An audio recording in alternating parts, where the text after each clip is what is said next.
Why is prep so important for a good slab? Your concrete slab is only as good as your base.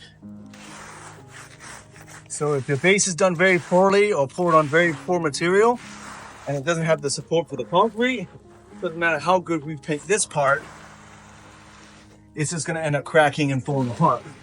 If we were to pour on, like, say, dirt or grass, there's no structural value underneath what we're doing. So therefore, it doesn't matter how good we make this, eventually it's time, it's just going to fall,